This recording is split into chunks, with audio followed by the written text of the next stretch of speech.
السلام علیکم۔ آپ دیکھ رہے ہیں شاہ میڈیکل سرجیکل۔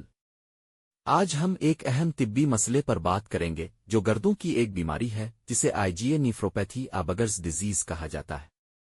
یہ بیماری گردوں کے فلٹرز میں سوزش پیدا کرتی ہے اور اگر بروقت علاج نہ کیا جائے تو گردوں کی خرابی گردے فیل ہونے کا خطرہ بڑھ جاتا ہے۔ اس ویڈیو میں ہم آپ کو بتائیں گے کہ یہ بیماری کیا ہے، اس کی اقسام، وجوہات، علامات، تشخیص، علاج اور بچاؤ کے طریقے کون سے ہیں۔ تو ویڈیو کو آخر تک دیکھیں تاکہ آپ مکمل معلومات حاصل کر سکیں۔ IgA نیفروپیتھی کیا ہے؟ IgA نیفروپیتھی ایک گردوں کی بیماری ہے جس میں جسم کے مدافعتی نظام سے جاری اینٹی باڈیز گردوں میں جمع ہو کر سوزش پیدا کرتے ہیں۔ اس بیماری میں گردے آہستہ آہستہ خراب ہو سکتے ہیں، جس کے نتیجے میں گردوں کی مکمل ناکامی بھی ہو سکتی ہے۔ اگر بروقت علاج نہ کیا جائے تو مریض کو ڈائلیسس گردے کی پیوند کاری کی ضرورت پڑ سکتی ہے۔ IgA نیفروپیتھی کی اقسام۔ یہ بیماری بنیادی طور پر 4 اقسام کی ہوتی ہے۔ پرائمری IgA نیفروپیتھی جو بغیر کسی اور بیماری کے خود ہی پیدا ہوتی ہے۔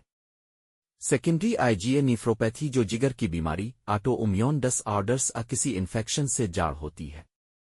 تیزی سے بڑھنے والی IgA نیفروپیتھی جو گردوں کی فوری خرابی ناکامی کا سبب بن سکتی ہے۔ فیملی IgA نیفروپیتھی جو جینیاتی طور پر خاندان میں منتقل ہو سکتی ہے۔ یہ اقسام مریض کے علاج کے طریقہ کار کو طے کرنے میں مدد دیتی ہے۔ IgA نیفروپیتھی کی وجوہات۔ اگرچہ IgA نیفروپیتھی کی اصل وجہ ابھی تک مکمل طور پر معلوم نہیں ہو سکی، مگر کچھ عوامل اس بیماری کے بڑھنے میں کردار ادا کر سکتے ہیں۔ مدافعتی نظام کی خرابی، جس میں IgA اینٹی باڈیز ضرورت سے زیادہ مقدار میں پیدا ہو کر گردوں میں جمع ہو جاتی ہے۔ جینیاتی وجوہات، جس کی وجہ سے کچھ خاندانوں میں اس بیماری کا خطرہ زیادہ ہوتا ہے۔ کچھ خاص انفیکشنز، خاص طور پر سانس اور معدے کی بیماریوں کے بعد اس بیماری کے امکانات بڑھ جاتے ہیں۔ جگر کی بیماری جیسے کہ سرفسس جو IgA نیفروپیتھی کا باعث بن سکتی ہے۔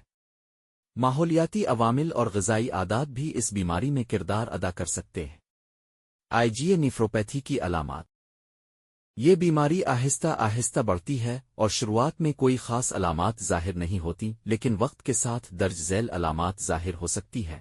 پیشاب میں خون آنا، ہیماچوریا، جو اکثر نظر نہیں آتا لیکن مائکروسکوپک ٹیسٹ میں پایا جاتا ہے۔ پیشاب میں پروٹین آنا، پروٹین یوریا، جو جھاگدار پیشاب کی صورت میں ظاہر ہو سکتا ہے۔ ہائی بلڈ پریشر جو گردوں کی خرابی کی نشانی ہو سکتا ہے۔ ٹانگوں، ہاتھوں چہرے پر سوجن، ایڈیما، جو گردوں کے خراب ہونے کی علامت ہو سکتی ہے۔ کمزوری، تھکن اور بھوک میں کمی کیونکہ گردے صحیح طرح سے کام نہیں کر رہے ہوتے۔ IgA نیفروپیتھی کی تشخیص۔ اس بیماری کی تشخیص کے لیے مختلف ٹیسٹ کیے جاتے ہیں، جن میں شامل ہیں پیشاب کا ٹیسٹ جو خون اور پروٹین کی مقدار معلوم کرنے میں مدد دیتا ہے۔ خون کا ٹیسٹ جس میں گردے کے فنکشن کو چیک کرنے کے لیے کریٹینائن اور لیول معلوم کیے جاتے ہیں۔ گردے کی بایوپسی جو اس بیماری کی حتمی تصدیق کے لیے کی جاتی ہے۔ الٹرا ساؤنڈ اور CT اسکین جو گردے کے سائز اور ساخت کو جانچنے کے لیے استعمال ہوتے ہیں۔ IgA نیفروپیتھی کا علاج۔ بدقسمتی سے IgA نیفروپیتھی کا کوئی مخصوص علاج موجود نہیں، مگر اس کے اثرات کو کم کرنے اور گردوں کو بچانے کے لیے درج ذیل طریقے استعمال کیے جاتے ہیں۔ ACE انہیبیٹرز اور ARBs دوائیں جو بلڈ پریشر کو کنٹرول کر کے پروٹین کے نقصان کو کم کرتی ہے۔ امیونوسپریسنٹس جیسے کہ کورٹیکوسٹیرائڈز جو سوزش کم کرنے میں مدد دیتے ہیں۔ 2 انہیبیٹرز جو جدید دوائیں ہیں اور گردوں کے فنکشن کو محفوظ رکھنے میں مددگار ثابت ہوتی ہے۔ فش آئل سپلیمنٹ جو سوزش کم کرنے میں مدد دے سکتے ہیں۔ پلازما فریسیس جو شدید کیسز میں نقصان دہ IgA کو جسم سے نکالنے کے لیے استعمال ہوتا ہے۔ گردے کی پیوند کاری جو ان مریضوں کے لیے کی جاتی ہے جن کے گردے مکمل طور پر فیل ہو چکے ہوں۔ IgA نیفروپیتھی سے بچاؤ کے طریقے۔ اگرچہ اس بیماری کو مکمل طور پر روکا نہیں جا سکتا، مگر درج ذیل احتیاطی تدابیر اختیار کر کے اس کے خطرے کو کم کیا جا سکتا ہے۔ بلڈ پریشر کو کنٹرول میں رکھیں تاکہ گردے مزید نقصان سے بچ سکیں۔ متوازن غذا کھائیں جو کم نمک اور کم پروٹین پر مشتمل ہو۔ انفیکشن سے بچاؤ کریں اور کسی بھی وائرس بیکٹیریا سے متاثر ہونے پر فوراً علاج کرائیں۔ تمباکو نوشی اور الکحل سے پرہیز کریں کیونکہ یہ گردوں پر اضافی دباؤ ڈال سکتے ہیں۔ باقاعدگی سے چیک اپ کروائیں تاکہ بیماری کی جلد تشخیص ہو سکے۔ اختتام۔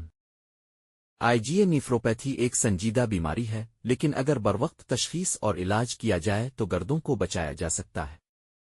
اگر آپ کے کسی عزیز کو اس بیماری کا شبہ ہے تو فوراً کسی ماہر نیفرولوجسٹ سے رجوع کریں۔ شکریہ کہ اپنے شاہ میڈیکل سرجیکل کی ویڈیو دیکھی۔